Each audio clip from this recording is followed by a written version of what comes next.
Seguro que cuando revelas tus rows, de vez en cuando te preguntas si podrías conseguir ser más productivo, es decir, revelar más rows en el mismo tiempo. Y es que, bueno, no es solo cuestión de ser más ágil, que por cierto, para eso esta mesa de edición que te conté en un vídeo anterior, la Loupedeck CT, es una maravilla y yo la uso desde entonces, puesto que gracias a todos sus botones y perillas y controles puedes agilizar mucho y revelar muchos más rows en el mismo tiempo, porque no tienes que usar tanto el ratón y el teclado. Pero en este vídeo no te quiero hablar de esto, te quiero hablar de qué pasa cuando tu ordenador ya tiene un par de añitos, 3, y notas que, bueno, ya no va tan rápido como al principio y te gustaría que fuera más rápido. Y entonces te planteas, pues, bueno, hacer algún cambio para ver si consigues meterle un poco de más energía para que vaya, pues, más rápido. Lo siento por los fans de la manzanita porque, bueno, Apple ya hace unos cuantos años que ha ido cada vez cerrándose más y más en sus equipos. Y claro, no permite actualizar hoy día nada. Así como antes se podía actualizar pues el disco duro, la unidad de DVD, meter un segundo disco duro o cambiar la RAM, a día de hoy no se puede actualizar absolutamente nada, ni siquiera la memoria RAM. Así que cuando compras un Mac, pues básicamente lo estás comprando con fecha de caducidad ya marcada desde el día en que lo compras, porque lógicamente pues bueno, va envejeciendo y cada vez va más despacio con respecto a los nuevos ordenadores que van saliendo. En este vídeo me voy a referir sobre todo a los PCs que tienen una arquitectura abierta y modular en la que puedes cambiar pues la CPU, la memoria RAM, la GPU, la tarjeta gráfica o el disco duro. Así que en este vídeo te voy a contar cuál es el efecto que tienen cada uno de estos componentes en la velocidad real a la hora de revelar rows. Así que si te interesa el tema, no te lo pierdas.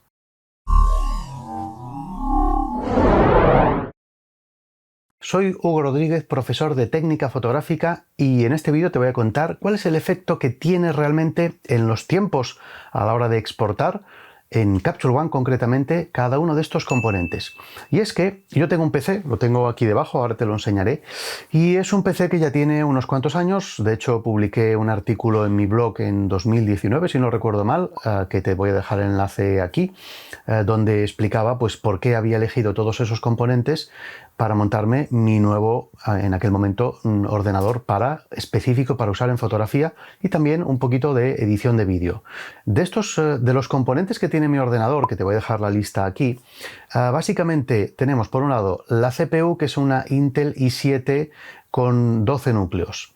Entonces, para ir probando, como tengo bastantes componentes diferentes, lo que he hecho es revelar mi benchmark, o sea, mi test de velocidad de revelado para Capture One, que es un benchmark que ya publiqué hace tiempo. Te voy a dejar debajo en la descripción el enlace para que puedas descargarlo y probarlo tú mismo, puesto que es un archivo que una vez que lo revelas simplemente tienes que poner el cronómetro para ver qué tiempos consigues tú con tu ordenador. Lo bueno es que este test que he dejado, digamos que puedes descargar libremente, una vez que cronometres tus tiempos, puedes ir a la spreadsheet, a la hoja de cálculo en Google Spreadsheet, que hay donde la gente ha ido subiendo los tiempos que han conseguido con sus propios ordenadores. Así que puedes ir viendo qué configuración tienen los demás y qué tiempos han conseguido, y con lo cual comparar para saber exactamente, bueno, si vale la pena cambiar por un ordenador u otro para conseguir mejorar esos tiempos. Entonces, bueno, no voy a entrar a explicar este benchmark ahora, pero sí que te dejo debajo el enlace al artículo y al vídeo donde explicaba cómo funcionaba para que puedas llevarlo a cabo tú mismo.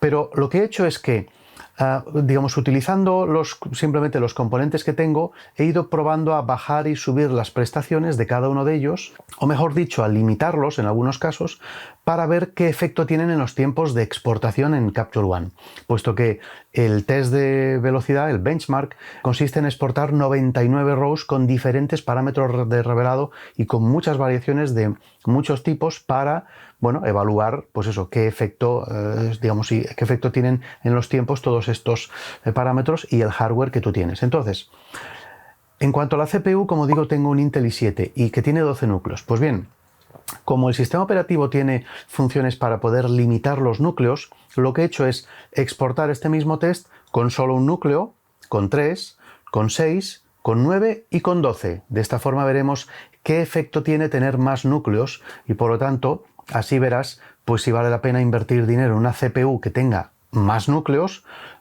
Pues porque realmente, digamos, veríamos que si tiene realmente más efecto en los tiempos y los acorta, valdría la pena. Si vemos que realmente más núcleos no produce ningún beneficio, pues mira, eso que también sabrás, con lo cual podrás concluir que no vale la pena gastar más dinero en una CPU con más núcleos, al menos para esta tarea.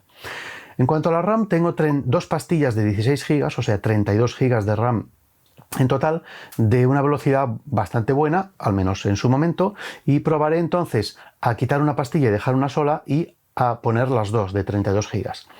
Luego también probaremos con la GPU, la tarjeta gráfica, y entonces mi ordenador tiene una tarjeta gráfica integrada que es muy básica, es una Intel, digamos, sencillita, pero en su día, digamos, le compré una tarjeta gráfica, cuando lo compré, una bastante potente, que concretamente es esta que ves aquí, que es una AMD Radeon Vega 56, que bueno, en su día ya costaba casi unos 500 euros, en 2019 cuando lo compré, y pues es bueno, como ves aquí es un pepino bastante potente, o sea, es bastante grande, bastante pesada, consume bastante energía y bueno, pues es una tarjeta muy potente de su momento.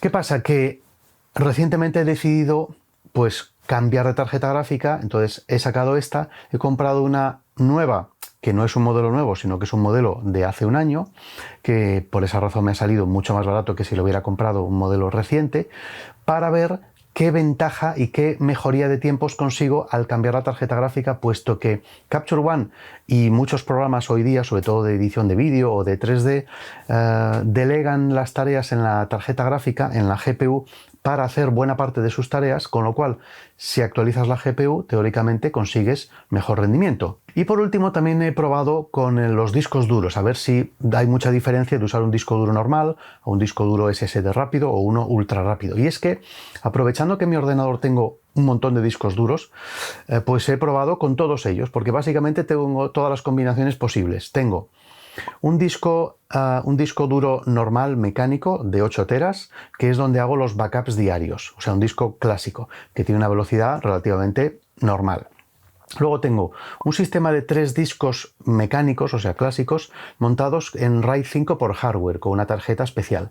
Este sistema, básicamente, si no lo conoces, lo que hace es que te da un extra de velocidad y un extra de seguridad, de forma que yo tengo ahí todas mis fotos y todos mis documentos y este sistema de 3 discos se comporta como si fuera un disco solo.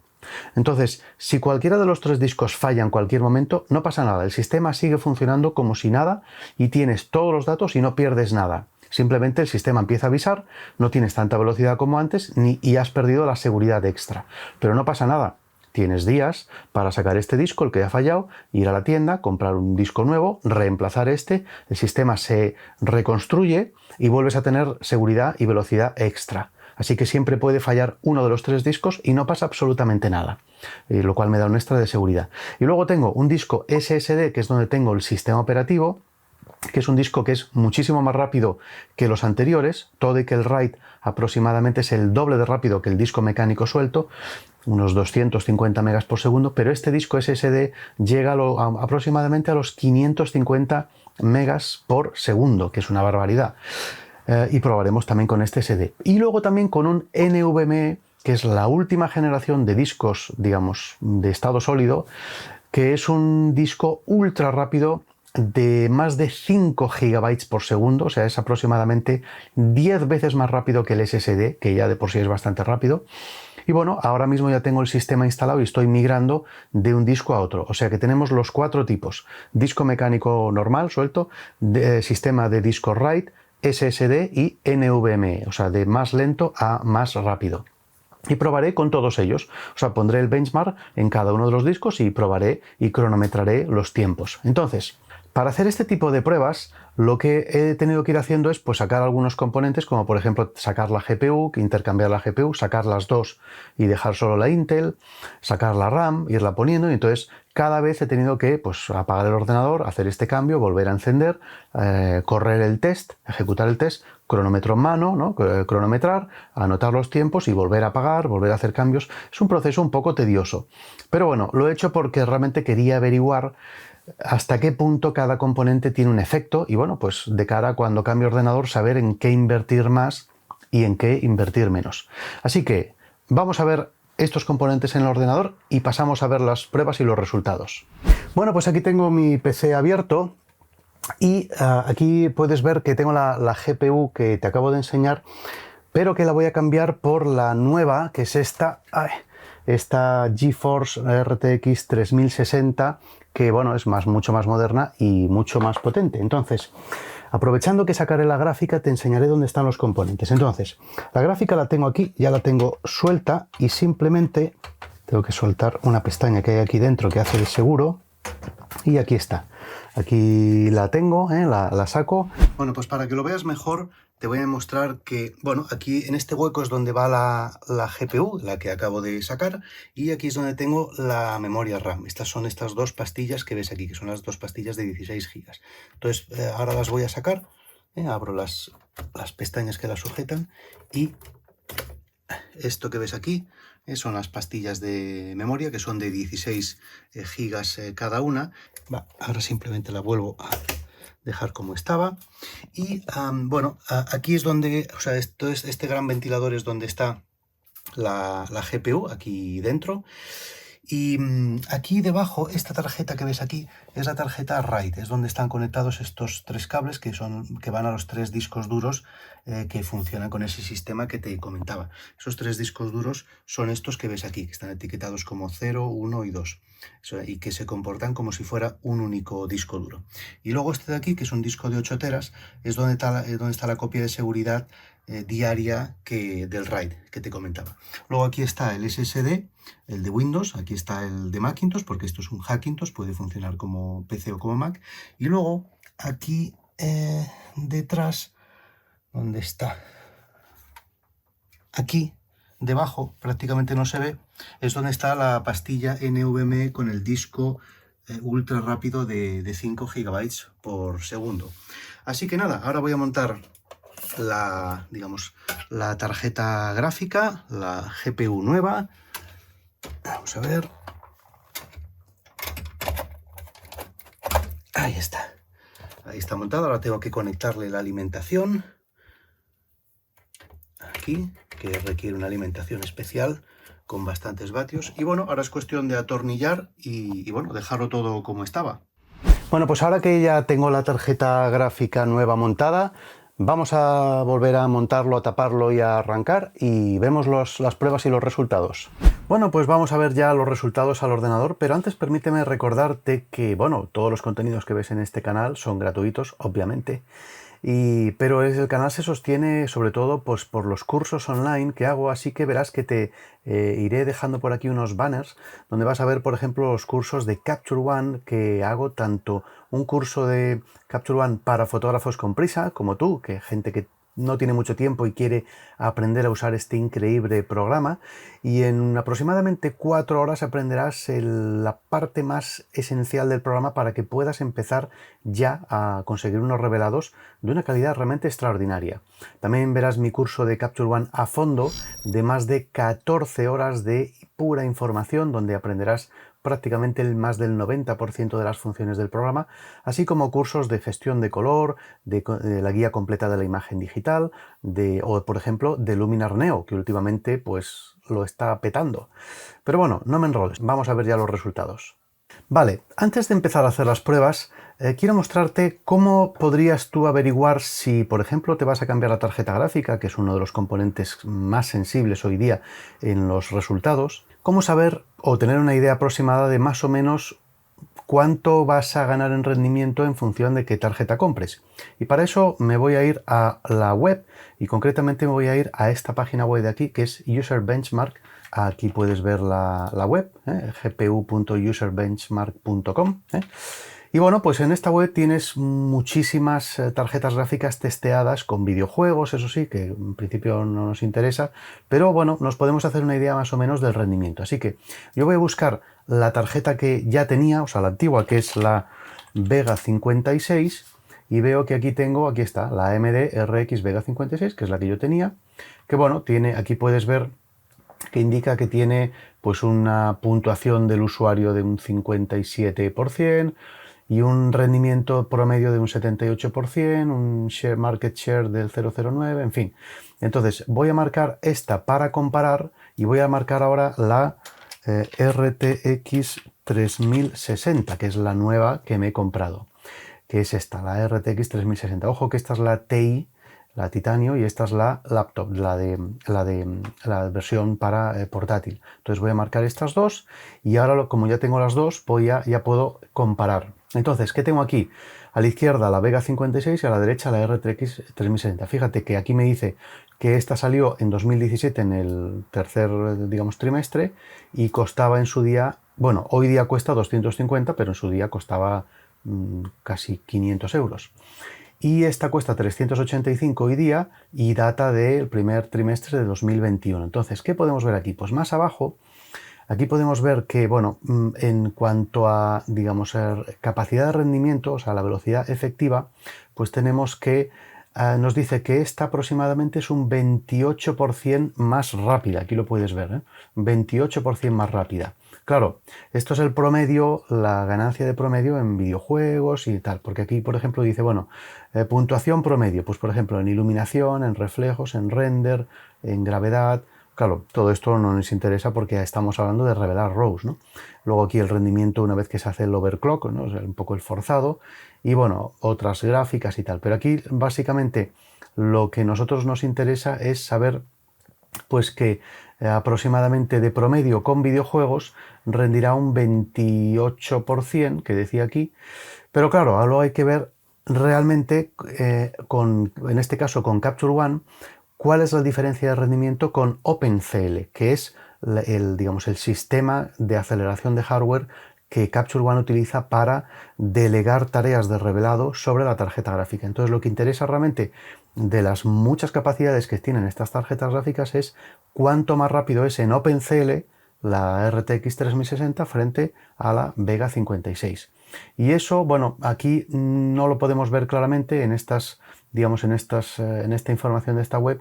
Habría que mirar lo único cuántos núcleos de OpenCL tiene y más o menos qué potencia de cálculo tienen para hacerse una idea, pero ya habría que andar buceando aquí en especificaciones, cosa que ahora más aquí no lo veo claro. Veo que sí que dice que esta tiene 3.584 núcleos de tipo CUDA y 112 núcleos de tipo Tensor, mientras que la Vega 56 tiene 3 Steam Processors, sí, procesadores, digamos, de, bueno, 3.584 frente a 3.584, pero claro, no sabemos cómo más de potente es uno con respecto al otro. Bueno, total, que básicamente hay que hacer pruebas, que es de lo que se trata el benchmark, para descubrir realmente pues cuál es la diferencia de rendimiento entre una y otra. Así que eso es lo que voy a hacer. Bien, pues vamos a ver ya en el ordenador cómo he hecho estos test y te cuento tanto cómo los he hecho como los resultados y los tiempos y las conclusiones, muy interesantes, por cierto. En primer lugar, el test que voy a llevar a cabo, este benchmark, así es como se conoce en el, digamos, en el mundillo, es un test de velocidad o test de rendimiento, ¿no? Que lo he ejecutado en Capture One. Básicamente consiste en que en Capture One, como puedes ver aquí, ejecutar una serie de revelados para simplemente ver cuánto tarda en exportar la imagen. Entonces, el test concretamente consiste en un único row, sí, ya sé que parece muy poca cosa, que es este que ves aquí, pero claro, es un único row que si te fijas tiene 99 copias del mismo, o sea, 99 variantes que se llaman en Capture One o copias virtuales si es que estás más familiarizado con Lightroom. Eso sí, estas 99 variantes que se comportan a efectos prácticos como si fueran 99, bueno, números redondos, 100 rows distintos, cada uno está revelado con parámetros distintos. Tienen, por ejemplo, digamos, diferentes enderezados, reencuadres, tratamientos de las luces, de las sombras, de exposición, de reducción de ruido, de máscaras de enfoque, de claridad, en fin, muchos, digamos, aspectos diferentes, ¿no? Para, digamos, bueno, contemplar un poco 99 posibilidades distintas. Para llevar a cabo el test, básicamente lo que hay que hacer es seleccionar los 99 rows y revelarlos, en este caso, como JPG. Entonces, en este caso se tiene que usar esta fórmula que ves aquí y se tienen que revelar pues como JPG con calidad al 100% y bueno, colocarlas en la carpeta del disco duro. Es tan sencillo como seleccionar y pulsar el botón de exportar y coger el cronómetro y, bueno, cronometrar cuánto tiempo tarda desde que empieza hasta que termina. Eso sí, hay que tener en cuenta algunos aspectos. Hay que cerrar todos los programas que tengas en, digamos, aparte del Capture One, es decir, pues el navegador, en fin, la suite de Office, todo, el Photoshop y tal. No solo eso, también hay que cerrar, por ejemplo, el antivirus y todos los programas residentes que haya en segundo plano, como por ejemplo el Adobe Cloud, el Dropbox de sincronización, el de la carpeta de, o sea, el programa de Google Drive, en fin, el Teams, el WhatsApp, o sea, todo. También conviene configurar el Capture One para que use la mejor tarjeta gráfica que tengas. Es decir, me explico. O sea, en Windows lo que hago es que hago clic derecho y en la ventana de configuración de pantalla, fíjate que aquí tengo yo la mía con mis 3 monitores, hay que ir aquí abajo a la parte de aquí al final donde dice configuración de gráficos. Y en este apartado, me voy a poner aquí, en este apartado tienes simplemente que asegurarte de que la aplicación de Capture One, en este caso aquí la tengo, en opciones está configurada para usar, aquí lo puedes ver, digamos, la gráfica de alto rendimiento, porque puedes decir que use, claro, sobre todo si tienes un portátil, bueno, o un sobremesa que tiene 2 tarjetas gráficas, el sistema puede elegir automáticamente, digamos, a quién le pasa la carga de trabajo. Entonces puede pasarse a la tarjeta gráfica integrada, que suele ser muy básica, pero en este caso interesa que no, que se lo pase a la tarjeta potente, ¿no? Así que en este caso tienes que asegurarte de que esté configurado para ello. En Mac creo que no se puede configurar y creo que ya automáticamente escoge digamos, la opción, bueno, en Windows seguramente también escoge la opción más lógica, que es pasársele la carga gráfica a la tarjeta gráfica, pero bueno, por si acaso se puede configurar, pues conviene que lo revises. Vale, pues te comento un poco cómo he hecho el test. Básicamente lo que he hecho es, bueno, hacer cada uno de los cambios que te comentaba de hardware, ¿no? Quitar RAM, poner RAM, cambiar gráfica y abrir el Capture One y ejecutar el test con el cronómetro. En los casos en los que, por ejemplo, no me ha hecho falta apagar el ordenador para hacer algún cambio, simplemente lo que he hecho es no ejecutar el test de nuevo por segunda vez, sino que he cerrado el Capture One y lo he vuelto a abrir. Porque he comprobado que si ejecutas el test, sea como sea, con la configuración que tengas, y luego lo ejecutas por segunda vez, siempre te va a dar un tiempo más corto, porque Capture One ya tiene preparados algunos recursos que necesita y ya tiene imagen en caché de lo que necesita para exportar aquello y bueno, como no lo tiene que preparar, tarda menos tiempo. Por eso siempre conviene cerrar el Capture One y volverlo a abrir, aunque parezca que es innecesario, para asegurarse de que lo pones, digamos, fresco y nuevo con todo a cero para que empiece realmente desde el principio cada vez. Para hacer los cambios, por ejemplo, de núcleos, en Windows se puede hacer lo siguiente, te lo muestro. Y es que una vez que, bueno, tienes el software abierto, tienes que pulsar control mayúsculas escape y entonces aparece la ventana de, bueno, gestor de tareas. Entonces, aquí puedes ver que tengo el Capture One abierto y lo que hago es que lo despliego. Y aquí en lo que sería el proceso de Capture One, lo que hago es que hago un clic derecho y le digo ir a detalles. Entonces me va a otra pestaña, la pestaña donde aparecen todos los detalles de todos los procesos que se están ejecutando. Y aquí es donde puedo decirle un clic derecho y establecer afinidad. Y entonces, en esta ventana que aparece es donde yo puedo indicar a cuántos núcleos van a estar asignados a esta tarea. De forma que puedo deshabilitar todos menos uno para decirle que solo haya un núcleo ejecutándolo, o bien los 2, 3, 6. Entonces lo que he hecho es ejecutarlo, como te decía, con 1, con 3, con 6, con 9 y con 12. Y así es como he hecho los cambios. Para hacer esto, he hecho este cambio, he cerrado el Capture One y lo he vuelto a abrir y he verificado que seguía asignado correctamente para evitar, para evitar que al mantenerlo abierto, como decía antes, tuviera tiempos más cortos. Bien, pues te cuento cuáles han sido los resultados. Bueno, en primer lugar, hablemos de la CPU, que es el componente, digamos, más importante de todos. Lo que hice fue, bueno, cronometrar con todos los diferentes cores, como te comentaba, y estos son los tiempos que he conseguido. Fíjate que con un núcleo, con un core, el tiempo ha sido de casi 3 minutos, 2,54. Al pasar a 3 cores, ha bajado a 2,23 y luego pues con 6 cores a 2,11, 1,59, 2 minutos casi prácticamente, y luego con 12 cores, curiosamente ha quedado un poquito más lento que con 9. ¿Esto qué quiere decir? Pues que, bueno, vamos a verlo de otra forma estos datos. Si te lo presento en forma de porcentajes, lo que podemos ver es que la mejoría al usar 3 cores es de un 22%, luego con 6 cores un 33, un 46 y un 44. O sea que sí, hay mejoría al usar más cores, pero una vez que has pasado de 1 a 2, de hecho, es donde hay la mayor mejoría, luego ya 3, de hecho aquí no lo podemos ver, pero bueno, suele ser así, a 3 ya no es tan grande, a 6 es un poquito menor, o sea, el salto, el incremento es un poquito menor, a 9 también un poquito menor, y realmente la mejoría cada vez es más pequeña, hasta llegar al punto que, como ves aquí, con 12, pues no se gana, sino que se pierde, seguramente por un tema de cómo está paralelizado el software a nivel interno, es decir, cómo el programa es capaz de trocear las tareas para mandárselas a cada core. Llega un punto en que no es capaz de trocearlo tanto, o se pierde más tiempo troceando y enviando que no la mejoría de hacer que todos estos cores trabajen, ¿no? Entonces, esto muestra que realmente, mientras que tú te imaginas que si tienes 2 cores vas a tener un ordenador que es el doble de rápido que con un core, pues eso tristemente no es así. La verdad que se me ocurren formas de que los fabricantes lo pudieran hacer. Sería tan sencillo como que cuando le entregas 100 fotos y tiene 12 cores, pues le mande una foto a cada core y se las vaya sustituyendo. Así realmente cada core estaría ocupado al 100% con una foto, en vez de tratar de mandar la misma foto repartida entre 12 cores para que cada uno haga una 12ª parte de la foto, que es lo que típicamente suelen hacer y suele ser difícil de paralelizar. Pero bueno, lo que vemos aquí es que con 9 cores tenemos una mejoría de un 46%, que es una mejoría bastante interesante, lo cual quiere decir que con procesadores, por ejemplo, de 9 no se venden, pero de 8 sí, pues tendrías una mejora bastante importante, pero con procesadores de 12 o de 16, pues todo apunta que no interesa tanto como uno de 8. ¿Esto qué quiere decir?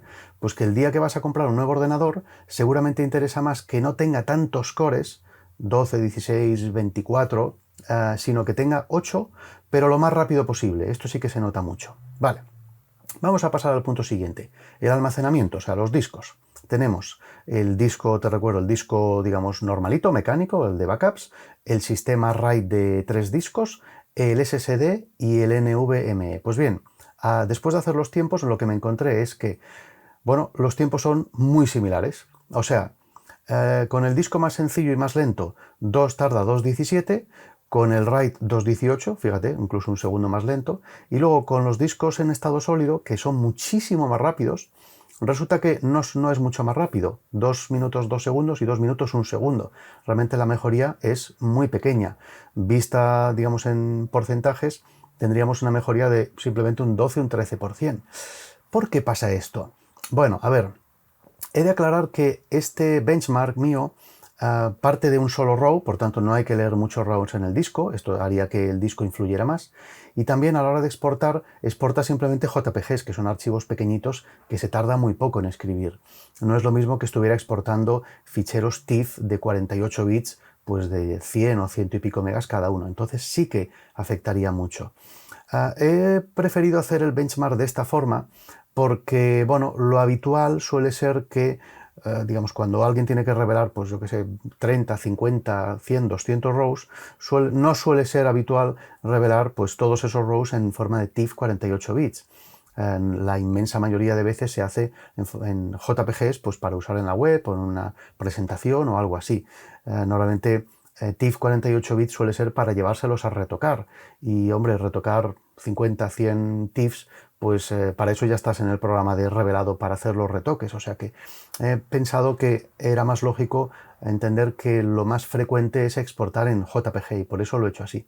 De todas maneras, bueno, déjame en los comentarios qué opinas y cuál es tu caso, porque si realmente mucha gente exporta en TIFF, pues intentaría sacar una segunda versión del benchmark que ponga más a prueba el disco duro. También es verdad que este benchmark no tiene en cuenta, por ejemplo, el hecho de abrir una carpeta en la que tienes, pues yo que sé, 300 rows y claro, solo abrir la carpeta hay que leerlos. Este test no tiene en cuenta este efecto, pero esto sí que se notaría mucho. Así como el hecho de simplemente abrir el programa, el Capture One, pues claro, si lo tienes instalado en un disco NVMe o SSD, se abrirá mucho más rápido que en un disco normal. Pero el benchmark solo testea los tiempos de exportación, no se testean los tiempos de apertura de carpetas y tal. Bueno, esto podría ser tema para evaluarlo en una, digamos, futura segunda versión. Vale, pasemos ahora a hablar de la memoria RAM.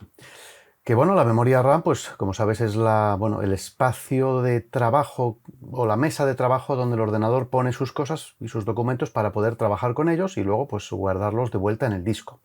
Entonces, tradicionalmente siempre se ha dicho que tener más memoria RAM hace que el ordenador vaya más rápido, pero bueno, vamos a ver, digamos, qué pasa con esto. Lo que he hecho es testear, como te decía, con 16, con 32 GB y con 32 GB y el extra o el plus de velocidad con lo que se llama el perfil XMP, que hace que la RAM vaya más rápido, puesto que esta es una RAM capacitada para ello. Pues bien, lo que me he encontrado es que al pasar de 16 a 32 GB, fíjate que he pasado de 2.13 a 2.01, ha mejorado los tiempos, la verdad, muy poco, y en cambio al activar el perfil XMP incluso ha empeorado ligeramente, cosa que realmente me ha sorprendido. He repetido el test un par de veces y bueno, los resultados se han mantenido, con lo cual pues lo he dado por válido, ¿no? Esto quiere decir que sí que hay una mejoría al pasar de 16 a 32, pero es una mejoría en este caso bastante pequeña, solamente de un 10%, e incluso al activar el XMP, pues bueno, esa mejoría se ha perdido ligeramente porque ha reducido un 3% para bajar de 110 a 107%, ¿no? Claro, esto es porque la gran mejoría que se nota al tener más RAM es porque si con la RAM que tiene el ordenador se le llena y necesita más, entonces el rendimiento cae en picado y entonces los tiempos se alargan muchísimo. Por eso al poner más RAM se nota una mejoría brutal, no de un 10%, sino igual de un 500%. En este caso, con 16 GB de RAM el ordenador tenía más que suficiente y no se llenaba la RAM, o sea que no se llenaba ni a 16 ni a 32.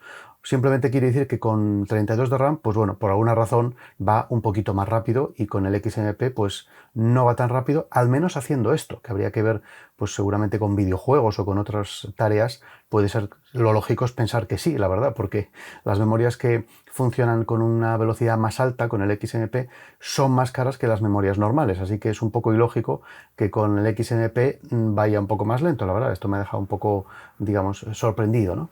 En fin, pero bueno, es lo que hay. Y bueno, por último, he dejado para el final qué pasa con la GPU, la tarjeta gráfica.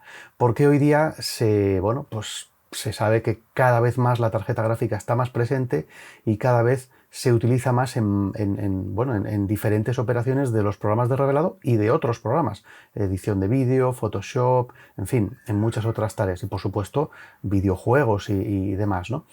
Bueno, lo que he hecho aquí es probar, por un lado, a desactivar toda la aceleración gráfica en Capsule One, o sea, desactivar el uso de la tarjeta gráfica, hacer todo el test puramente con la CPU, es decir, sin OpenCL, y luego activar tanto la tarjeta gráfica Intel muy básica, la que lleva incorporada la placa base del ordenador, luego desactivar esta tarjeta y usar la AMD, la Vega 56, y luego la última que he puesto, que es la Nvidia RTX 3060 de 12 GB de memoria dedicada. Y bueno, pues los resultados también han sido sorprendentes, porque sin OpenCL ha tardado poco más de 3 minutos, y al activar el OpenCL con la tarjeta Intel, ojo, con la tarjeta Intel sí que se puede activar el OpenCL, ya ha pasado o sea, ha mejorado casi un minuto, y es muchísimo, o sea, de 3 minutos 03 a 209. Y si miramos esto en términos de porcentajes, veríamos que tenemos una ganancia de un 42%, pero luego, sorprendentemente, al pasar de una tarjeta muy básica a una tarjeta mucho más potente, tanto la AMD como la Nvidia, las mejoras son marginales. O sea, fíjate que pasamos de una mejora de un 2% de la Intel a la AMD y de un escaso 9% de la Intel a la Nvidia. ¿Esto qué quiere decir?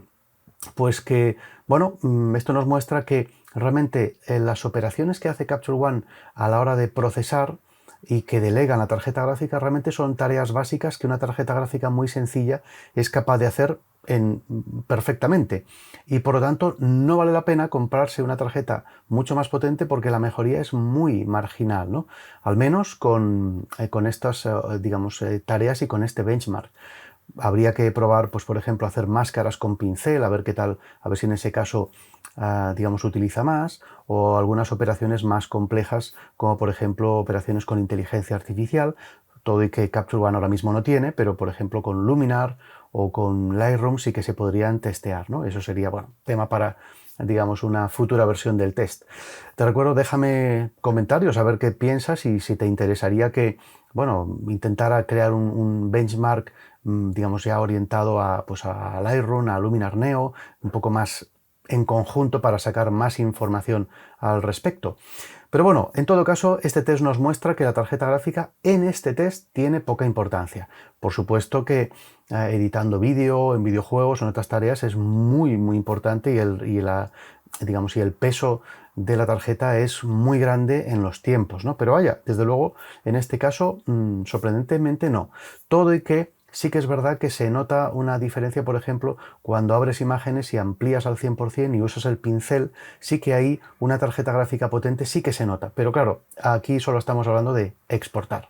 Bueno, pues en conclusión, lo que se puede sacar de todo esto es que realmente si tu ordenador necesita más potencia, hemos visto que la mejoría, por ejemplo, al pasar de un core a 9 cores es de un 46%. El disco duro tiene una mejoría muy pequeña, al menos al exportar, pero sí que abriendo carpetas con muchos RAWs, pues se nota. Aquí hemos visto una mejoría de hasta un 13%, pero seguramente abriendo carpetas y exportando en TIFF sería bastante más. La memoria RAM es la que menos se nota, un mero 10%, y la GPU sí que se nota, pero solo, simplemente con una tarjeta muy básica. Por lo tanto, esto nos lleva a pensar que en el caso de que quieras actualizar tu ordenador con nuevos componentes para darle un plus de velocidad, si ya tienes una tarjeta gráfica, por básica que sea, solo para exportar RAWs no te merece la pena invertir en una más potente, desde luego, a menos que vayas a hacer vídeo o otras historias. Donde sí que se va a notar sobre todo es en la CPU, o sea, cambiando una CPU por una más rápida. Pero claro, el problema es que cambiar una CPU por una más rápida típicamente requiere cambiar la placa base, a menos que busques una CPU. Claro, si ya tiene un tiempo, estas CPUs seguramente ya no se venden las que sean compatibles con tu placa base. Así que si quieres poner una más nueva, ya implica cambiar la placa base. Y cambiar la placa base también suele implicar cambiar la RAM. Así que bueno, una opción podría ser cambiar la placa base, la CPU y la RAM, mantener todo lo demás, discos duros, GPU, en fin, la caja, la fuente de alimentación, en fin, todo lo demás. Y esto, bueno, pues supondrá una inversión relativamente moderada, sobre todo si no hace falta cambiar la RAM. Si la RAM la mantienes, pues seguramente por igual 400, 500 euros, 600, puedes tener una CPU nueva y una placa base pues que sea claramente más potente. En el caso de que no te plantees cambiar la CPU, porque implique cambiar la placa base y no quieres tanto gasto, pues lo que vemos aquí es que realmente seguramente lo más interesante sería mejorar el disco duro por uno más rápido, porque aunque aquí hemos notado una diferencia muy pequeña, sí que es verdad que al abrir carpetas con muchos RAWs y RAWs de alta resolución, ¿no?, de cámaras de 40, 50 megapíxeles, y al tener que exportar, por ejemplo, en ficheros TIFF, pues sí que se va a notar bastante más de lo que se ha notado aquí, ¿no? Así que bueno, la conclusión es que principalmente CPU es lo que más se nota, y seguido de disco duro y de RAM y de GPU. Y bueno, pues esas son las conclusiones. Bueno, pues hasta aquí llega este vídeo. Espero que te hayan parecido interesantes las conclusiones. Me interesa mucho saber qué opinas, si te cambiarías el ordenador, si cambiarías algún componente, si te arrepientes de haber elegido un Mac. Déjamelo en los comentarios, que me interesará leerlo. Si has llegado hasta aquí, eres un auténtico devorador de información. Me encanta tener seguidores como tú, de verdad. Ojalá tuviera muchos más. Si te ha gustado el vídeo, déjame un like. Compártelo con tus conocidos y amistades en tus redes sociales para intentar que llegue al máximo de gente que le pueda interesar. Y recuerda, la técnica no es el fin en sí mismo, es el camino para llevar la imagen que tienes a la cabeza a un resultado real y tangible. Y todo esto que hacemos es para facilitarnos ese camino. Por cierto, que si quieres unirte a nuestro grupo de Telegram, donde vamos discutiendo los temas que nos encantan, te tienes abajo también el enlace. Nos vemos en un próximo vídeo. Hasta luego. Adeu. Si te ha gustado este vídeo, te invito a que eches un vistazo a mi página web, donde puedes ver los cursos que imparto, los libros de fotografía que he publicado, las cartas de color o mis servicios de asesoramiento y calibración en temas de gestión de color, así como mi galería de fotos. Bueno, y si no te interesa nada de eso, pues igualmente muchas gracias por ver el vídeo y nos vemos en los próximos.